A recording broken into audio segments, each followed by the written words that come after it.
Datangnya dari hamba Allah, Bu ya. Assalamualaikum warahmatullahi wabarakatuh. Waalaikumsalam warahmatullahi Allahumma wabarakatuh. salli ala Sayyidina Muhammad wa ala ali Sayyidina Muhammad. Salli alaihi. Buya, saya hamba Allah dari Cirebon. Buya, tolong beri nasihat untuk ayah saya yang selalu berbuat kasar kepada saya. Saya selalu disalahkan oleh orang tua saya. Saya adalah seorang santri yang sekarang sedang diizinkan pulang. Sekarang saya kabur dari rumah karena saya tertekan oleh ayah saya. Yang saya inginkan adalah hidup bebas di luar dan ingin sekolah biasa di luar. Apa yang saya minta apakah saya salah meminta hal seperti itu, Bu ya? Saya semakin benci dengan orang tua saya karena saya selalu tertekan dan dimarahi jika saya minta sesuatu. Syukur atas jawabannya, Bu ya. Baik anakku yang semoga dijadikan anak soleh. Orang tua adalah orang tuamu. Enggak ada alasan untuk membenci orang tua, melawan orang tua, atau cekcok dengan orang tua, enggak ada alasan. Hati-hati. Adapun yang kamu rasakan, wahai anakku, orang tua suka menganggap kamu salah terus, perlu dicek dulu dong.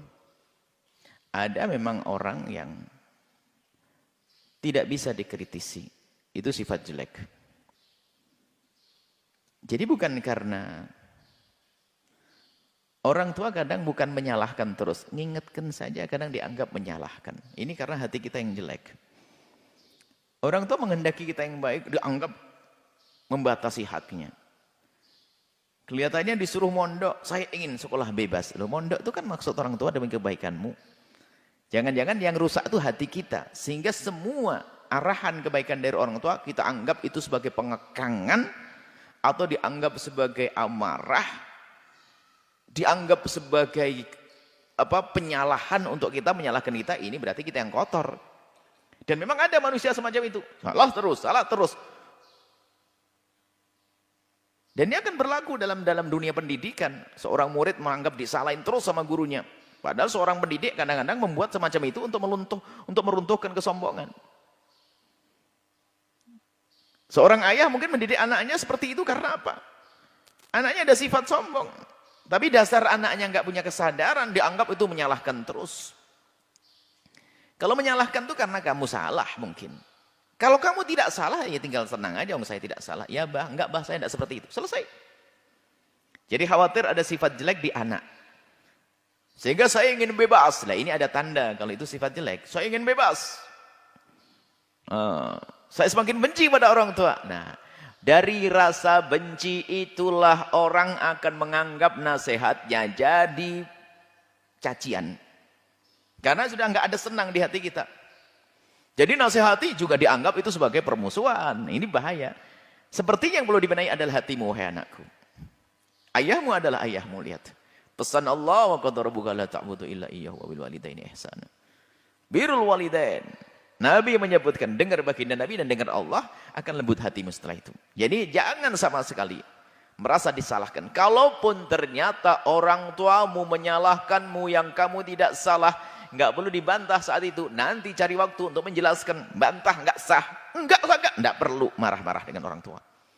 Orang tuamu hati-hati. Ini. Kemudian sisi lain, wahai para orang tua. Bantulah anakmu untuk bisa berbakti kepadamu. Tentunya adalah berakhlakilah yang baik dengan anak-anakmu. Ini nasihat untuk orang tua. Bukan untuk dirimu, wahai anakku tadi yang bertanya. Ini secara umum pada orang tua. Maka orang tua pun harus punya kasih sayang kepada anak. Lembut dengan anak. Pada zaman Nabi ada. Sallallahu alaihi wasallam, ada orang nggak pernah nyium anaknya. Ya Rasulullah, aku punya anak 8 tidak pernah mencium anaknya.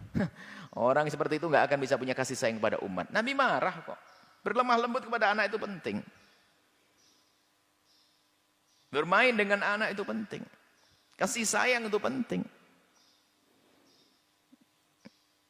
Nah jadi seperti itu. Kalau engkau menjadi anakku, kalau kamu nanti jadi seorang bapak, kamu pasti seperti itu. Dengan kecintaanmu akan mengingatkan anakmu. Kalau anakmu seperti dirimu, ya mereka akan menganggap dirimu menyalahkan terus. Dan itu nggak akan berakhir, nggak akan hidup indah. Tapi seorang anak akan selalu husnudon. Ayahku tidak akan mengingatkanku kecuali untuk kebaikanku. Selesai. Dan ingat para orang tua kalau mengingatkan anak dengan cara yang bagus, ambil waktu yang tepat dan seterusnya.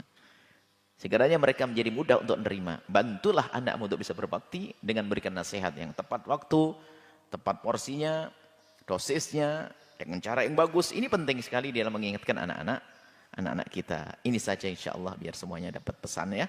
Bagi anak, jangan merasa tersinggung di saat ditegur orang tua. Ketersinggunganmu itu adalah kesombonganmu. Orang tua kok yang ingatkan. Sama seorang murid dengan guru. Ketersinggunganmu adalah alamat kau jauh daripada keberkahan. Wallahu a'lam bishawab.